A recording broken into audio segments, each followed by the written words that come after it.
Hello and welcome back to the Spurs Lens on the back post. We tried this at the end of last season, but without games, just to have a bit more content. You know, a lot of things were happening at Tottenham, and I thought, what better way to talk about that with someone that also likes Tottenham, rather than a big winning everything Chelsea fan and a man who claims that Arsenal are looking good. Well, they were looking good on Friday, weren't they? They were looking very good on Friday. But they have now apparently signed Odegaard, so he was right about that by a fucking lucky bit. Anyway, we're gonna carry on the Spurs Lens whenever possible, but with the backdrop of actual Tottenham games, and delve more into what has just happened with Tottenham, and signings and football and Conference League. It's exciting. It's exciting, especially the Conference League. Especially the Conference League, where the boys have flown out there now to play Pacos De somebody. Yes, who also memed us, didn't they? They did. Bastards. Anyway, so yeah, we're episode 1 of this season of the Spurs Lens is Tottenham v Man City. A shockingly surprising game for us. Yeah, it was really good. City still haven't scored a goal at the Tottenham Hotspur Stadium. Yeah, it's been like 7 hours or something, hasn't it? I think I heard. Like 4 games, I think. And in that time, Son has scored like what? So many curlers and screamers and naughty goals as well. And even Lo Celso's got one in the mix of there as well. Yeah. So a very enjoyable time. A time that I really was not comfortable or confident or happy about happening. It really felt like it would be insult to injury with the Kane situation going on, and I wasn't looking forward to it. There is a wasp attempting to get in the car. Oh, no. Go away. That's not how it almost, if the first 10 minutes went for 90, that would have been sad. It would have been they looked like they could have scored 3 or 4 in the first 10 minutes, and then they just seemed to get rattled a bit. I don't know what sort of rattled them, but their passes seemed a bit off, and we just got into the game. Well, tactically, I've there's the Athletic article that is a good read. That basically we've employed the Tuchel tactic, and it's to have the front three really narrow, and basically City are just so desperate to play into the middle, and especially now that they've lost like Sane and maybe Sterling, isn't that player anymore, because he's he used to be very much a winger, whereas now he's very much more of a forward. Yeah, I think that is a difference. It's sort of like a little bit of a hybrid of everything. Yeah, but like most City players, there's no bombing down the wings with City. They're trying to intricately pass it in, especially. And this is a tweet I did see, and I'm sorry I cannot remember who it was by. But it was Man City used to have Sane and Sterling bombing down the wings, making 90-yard runs, and now they just have a team with Mahrez and Grealish playing Volta just ahead of them, which I quite enjoyed. It's like, well, yeah, and that's what it is. But yeah, tactically, we played narrow and we did him. And also, tactically, Nathan Ake is not a top 6 player, never mind the supposed best team in the league. Yeah, and Ake and Mendy combined with just an absolute shambles, which was great for us. That was wonderful. Don't get me wrong. Yeah, that's the kind of game you play Walker in as well, I'm convinced. Yeah, weird how they started Sterling and Grealish, but were no, Walker and Stones aren't ready yet. I was very shocked they started Grealish, just because I thought the exact same thing would happen that they did in the Community Shield, and he would come on and not make an impact. Still, I wasn't scared. I did think we'd lose, but I've made this prediction now on my fan cam. I've already said that I think that Grealish won't not flop. But I don't think he's going to be the next big thing. I think he'll be an okay player for City, but an okay player that they should have spent 40 million on. Yeah, they've overpaid for him, but he's still going to be good. I don't know. I don't think he's going to be that good. I just think that he's not a City player. He's a he's a Tottenham player. He's to do a bit of flair and fun and flicks and curlers and misses and passes, but is Grealish at 25 going to get pet ball drilled into him, like give, go, square it across the box? Don't you dare curl it in from the outside the box, square it across the box now for a tap in. And Grealish, I want to die. Yeah. Let me play. He's very much used to a free roll as well, isn't he? Yeah, so and he will it's not going to get take that. him a while to get used to it. But And who misses out as well? Like, is this like, are we not going to see Foden anymore for Man City? Can we have Foden? yeah, I don't know how they're going to play like Foden, Grealish, and De Bruyne. Sterling and De Bruyne and Mahrez and Yeah, all at the same time. I mean, Bernardo Silva looks like he's on his way out, but still, Bernardo Silva Yeah. is technically a City player at this moment in time. Well, I suppose that they have no strikers, just midfielders everywhere. No, they do. It'll be. We'll get on to that later. But go on, refer to your notes, Ross. Tell me some things. Tell me some things you've written. So I've just written about the players really because it was a great team performance. Like Skip in the first 2 minutes, he lost the ball and made an awful foul that was led to a dangerous free kick. But from that free kick, he was in the wall, brave in the wall, headed it over when it came in, and from then on, he really grew leaps and bounds. I sent you a message. I was so scared for Oliver Skip, but I was so excited for Oliver Skip. I want him to do so well. I don't have to have backlash from Jay when I say that. Fuck Billy Gilmore. It's Oliver Skip. They could both be They good. could. I mean, Billy Gilmore was apparently a bit more advanced, but still, also fuck Billy Gilmore. Also fuck Billy Gilmore, but not in the the rent boy way that Not been in condemned. That way. Moving on. Anyway, moving on. But in terms of Skip, having him and Højbjerg in there, Sanchez and Dye just seem more confident. I don't know if that's because they've got a bit more protection. Yeah, because it's I suppose because we were fully expecting at the start of the season with a front three. Yeah, but maybe you don't need a front three if you've also got two defensive actual CDMs. I mean, and also it's you look at Skip and Højbjerg and you think, well, that won't work because that's a bad pivot because they're both defensive. But then you instantly remember what Højbjerg did in the Euros, and he was the most creative player. Yeah, and it did work, and it was good. He is better on the ball than you think. Cause last season he was just putting out fires, whereas putting out Mourinho's fires. Whereas this season we might be able to see Højbjerg play some football, which I'm excited for. Yeah, sexy man.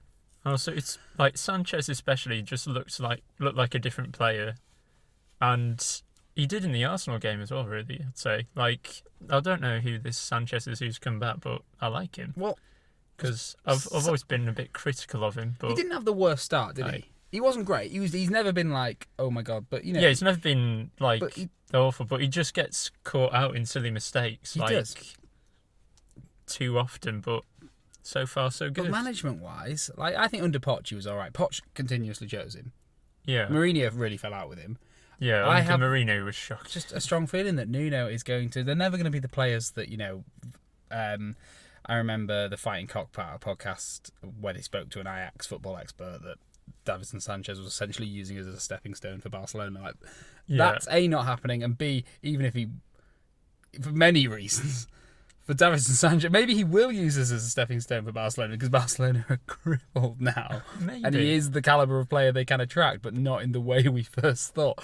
But also with Dele Alli, I think Nuno's going to not a Mourinho fire up these players' arses, but a really nice warming fire up these players' arses. Yeah, I mean, he played Dele in a bit of a different role as well, really. It was more just he was an 8, wasn't he? Really? Yeah, really. I saw that quote where he basically said, if you've got the legs of a guy like that, you have to use them. I was like, oh shit, maybe he's going to be box to box, and maybe this is the thing he needed. No more pressure. If he can occasionally, we'd never expected him to continue being that prolific goal scoring midfielder that was essentially a centre forward. Yeah. So if he can run around and be a pain in the arse and score 1 in 6, mint. Yeah, still great. And he's usually been a 10 really, hasn't he? Playing off the striker. And excuse me, sounded like I was getting emotional there. I just had something in my throat. He used to be a 10. Yeah, he used to be a 10, and then he'd basically the ball gets Kane, he'd run off Kane, get a load of goals that way. But when you're actually trying to create stuff, he's not really a playmaker. Although he does have fancy skills, he's not really good at creating he's a playmaker chances. that will make a moment in a flick or a touch or a back heel. Yeah. Not a vision, see the pass, create the Barcelona. Not an Eriksen. Yeah, not an Ericsson or De Bruyne or Not a anything like that. Grealish. Well, yeah. He wouldn't work in a Pep system. He only works to destroy Pep systems. Yeah, sorry, where were we with that? So now in this sort of like new roles, he can still sort of like, he can like still make those runs in the box, but probably not as often. He can help us like just with our transitions. Yeah, no, up and absolutely. down the pitch as well. Absolutely. So that's the middle of the field. And again the back. Reguilon, there is such a player in there. I think that will be unlocked. This is the Reguilon we signed last season, and then Mourinho, bought him a leg of ham, and it was good for that game. Yeah. And since then, leg of hams aside, Nuno's now going to bring the Reguilon that is better than Ben Chilwell out, hopefully. And I don't think it'll be Tanganga every game, but well, especially with his injury record. No, he will be broken by Wolves, won't he? Yeah, he does have these games though where he's just. It's weird. He tends to be like the best player if he is on form. Like there's the Liverpool game where we should have lost about like 10-0, but because he was in there like making blocks off the line and stuff on his debut, it was amazing. 2-0 that game. Yeah, something like that. It was 2 or 1-0, but like it could have been way more if it hadn't been for Tanganga. And then this game, it's not that he's just good at the defending. He's brilliant in the one-on-ones with Grealish and Sterling, but he can also get forward as well. He's got that bit of pace. Yeah, it was weird. Our wing attack was actually coming more from Tanganga than it was Reguilon. Yeah. And that's a bizarre place to be. Thankfully, this is a podcast because I did my wrong left and right there. But no one needs to know. Shit. But yeah, no, it was... Lloris didn't really have much to do in the way of saves. No, but when he did, like, he was pretty decent. Yeah. Like, there was the De Bruyne shot. Yes, there was that, of course. Where it's like, you expect him to make it, but to make the save, but still, Yeah. And then some keepers miss that. we move on to the front three of Bergwijn, who should have scored. He should have scored. 100%. Bless him. He had such a good game. I'm not berating him. He'd had a great game, and then, like, he was pretty much through, and then he just had a bad first touch. It wasn't good, was it?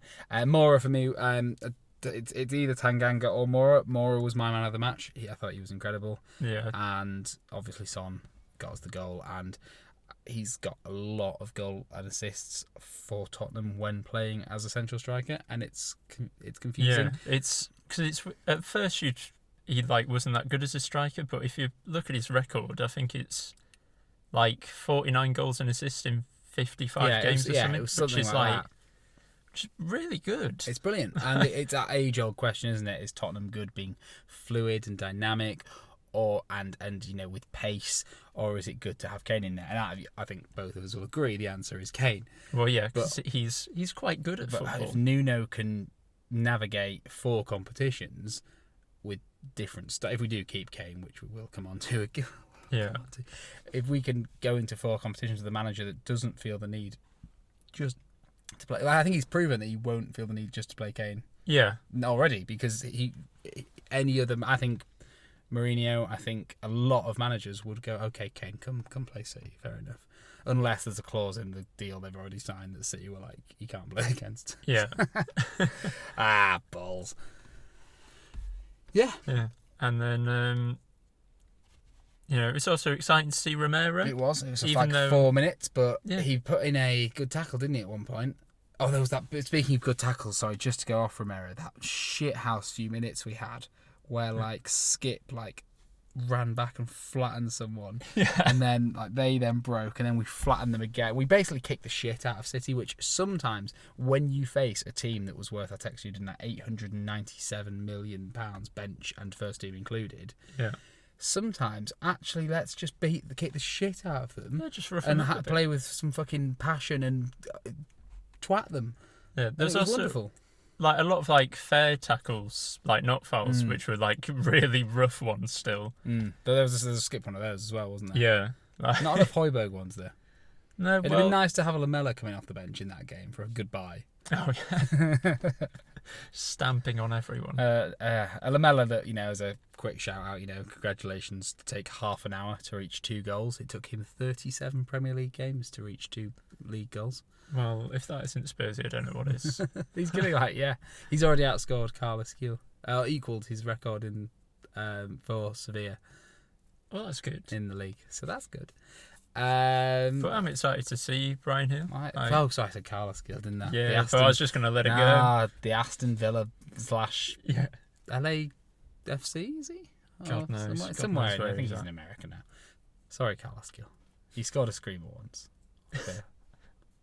Or was it like a cross? He did something. I feel like a cross maybe went in. And he was like, I think he... No. Anyway.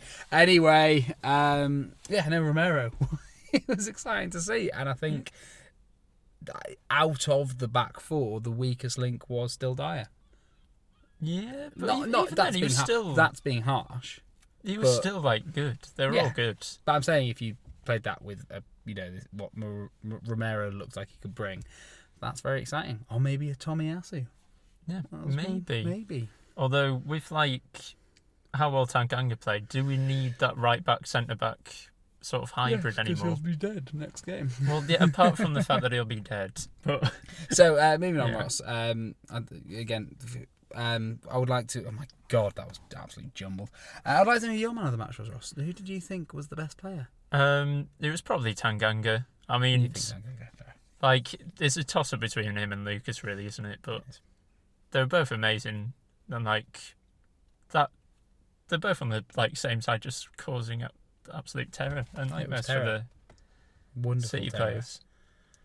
Yeah, no, I was happy, and I was, it's exciting. This isn't the fight. This isn't Tottenham's final form yet. I know it's definitely not City's final form, Christ. But there's more things that's going to happen with Tottenham. There's players we haven't seen yet. There's players we've barely seen. Also, we're probably not going to play that well every game. I don't think. Probably not. But we spoke about Nuno, and we spoke about buying I said Carlos Gill. We've seen that development with buying, with buying Silva from Benfica, was it? Bernardo Silva. No. What do you mean? Sorry. No. I mean, what's his name? The little child that Nuno bought for Wolves. Is it not Silva? Oh, do you mean Fabio Silva? Fabio Silva, yeah. Fabio Silva, like we've said. And you've got Fabio Silva, and you've got, I know Podence isn't young, but these weird fringe wingers for that system. Yeah. And Bergwijn actually fits into that perfectly as well. So even when we're saying Carlos Gill is exciting to do that role, and then suddenly you've got Mora and Gill, and suddenly it's actually this is a manager that can unlock those attacking talents maybe way more than even Poch could when it comes to wing play. Yeah, possibly. This could be an exciting era for wing play for Hopefully. Tottenham, and I'm here for it. Let's hope so. Any final points about the game, Ross? Because we should probably move on. It was great, and Tottenham are winning the league. So that's just no real final points apart from Nuno. I'm fully on board with Nuno now. Oh yeah, he's great. Pre-season, I was already getting on board anyway, but it's always going to happen because fans are fickle. We're fickle people. He could have, if this had happened under Gattuso, we'd all be sexist racists now. Just be on board with him. Yeah, that's how it works. Yeah, maybe. Pretty much. Parting thoughts. We did good, and it was a surprise. Grealish is going to flop. Tottenham are mint. Pep's a fraud. And cool. So, saying all that, I guess we should just round it with 2 points for us. Harry Kane, what's happening? Well, I don't know if you've seen, but today he's posted a picture of him training. Yeah, and there's rumours of or something. And there's rumours of City now going after, is it Vlahovic or whatever he is? Oh really? Fiorentina the striker. Guy? Yeah. So, who knows? Maybe City have cooled their interest. Who knows? He hasn't gone to the Conference League game. So. No, but I don't blame that. I think that's sensible. Neither has a few players, have they? I think a few players are missing. Notable omissions, but it's but also send Alfie Devine. We should, and if we lose it, brilliant. Well, also there's 2 legs anyway. Even if you do lose away, you could just put out a full strength team at home and probably beat them. Yeah, like we did against. I saw. It was in the Europa League qualifying or Champions League qualifying. Dynamo Zagreb got twatted by a shit team yesterday, 3-0. I was like, for God's sake. Why? So I honestly still think it's so 50-50. I saw a tweet come through I can't remember what the source was, but it was like maybe it's the fucking Mirror or something. It was like City will not go after Kane next year, so this is his only chance. It's like, where's that quote come? Shut up. I know. What is that quote? Oh, there's one where it's like, he'll be an ancient 29 compared to like 28. It's nothing. And it's like City will not consider him if he at 29. It's like, what if he has another season where he's top scorer and top assister? City will be like, no, I don't, no. Yeah, so ridiculous. Don't believe any of it. I think that Kane's probably has handled some things poorly, but I also think some things have maybe gotten away from him a little bit. Like, it doesn't help that his brother looks like a greasy lizard. And that his brother also has like a motorbike with skid marks in his own office. Yeah, that doesn't help. And the fact that he had a picture with Wayne Lineker. Do you see it? And it was there like, do you see it? I'll find you. I don't think it's photoshopped. It's him and Wayne Lineker, and Wayne Lineker's tweeted, "Our brothers may score on the pitch, but we both score off the pitch. You know what I mean?" And it's like, good. Jesus. So yeah, that's great. If he goes for 150 million, fair play to him. I will always love Tottenham. I will always love Kane. It's like being a child in a divorce. You've just got to be there for both of them, but not be there. But you don't see Daddy Kane much anymore because he's got a new wife that's a cunt. Yeah. So you still love him, but yeah. But also the relationship is a bit tainted. Oh, it's tainted, yeah. But if he ever needed you, really, you'd be there. Yeah. Because he's given you a lot. And finally, we'll get a few minutes and we'll wrap up. Ross, we're in the Conference League. Who are you excited to see play in the Conference League in terms of, do you think we'll bring like some youth in? Is Dane Scarlett, Alfie Devine, Jack Clark, someone of that calibre? I mean, excited to see Scarlett. I say Alfie Devine, that I'm not sure if he would play. He's maybe a bit young, but... Youngest ever goal scorer, Ross, for Tottenham? Yeah. Well, yeah, you might still play. It'd be exciting if he does. Also excited just to see, like, we might get Romero starting or something, because that's a good game to chuck him into, like, warm up, get used to the team. Same with Brian Gill, and Galini as well will probably play. So we can see. I'm excited to see that, good. because it's nice to see a keeper lining up that. Maybe it's just one of those awkward things. Like, I know I shouldn't trust him, but he seems to be rated quite highly from what I've said. I remember in the start of last season when we were playing the Europa League qualifiers, and we were both like, "Oh my god, if Joe Hart fucks this up." Yeah. And it was like a team that we should absolutely be beating. We're like, "Oh god." Well, he almost... he did spill a few in, didn't he? Yeah, he almost messed up when we played that FA Cup game against Marine as well. Yeah. Because he just thought it was going over and then it hit the bar. I wish him all the best at Celtic, but yeah, it's nice to have Galini there instead. Yeah, just, And I think I don't know who our other one, because I think Alfie Whiteman's gone somewhere, hasn't he? So I can't remember his name, but it's just like the under-23s keeper. Nice. So I think, score prediction there. I think we could be walking out with, an error could be made. It's early on in the season, but I think we could be walking out of there with a 4-0 quite conceivably, maybe 5. Like, it could be one of those games. I think 3-1, even though they did lose to like Larne in their last game. But even then, I'm just still. I think we're gonna do. I think it's gonna be outside. I think I'm very, very hopeful that Carlos Gill, he will not be playing. Brian Gill will play, and that excites me. Yeah, I want to see him looking forward to him skin some farmers in a farmer league. Yeah, because he's just going to dribble about, probably not get that many goals or assists, but he's going to have a fun time. It's going to be fun to watch him. That's why you watch football anyway, because it's fun. That's all we want. Goodbye, Mourinho. Yeah. We will call it there. We're not going to talk about Tottenham Wolves, but I will just really quickly ask you to quick fire, Ross. What do you think the score for Tottenham Wolves will be? And then we'll just see next week.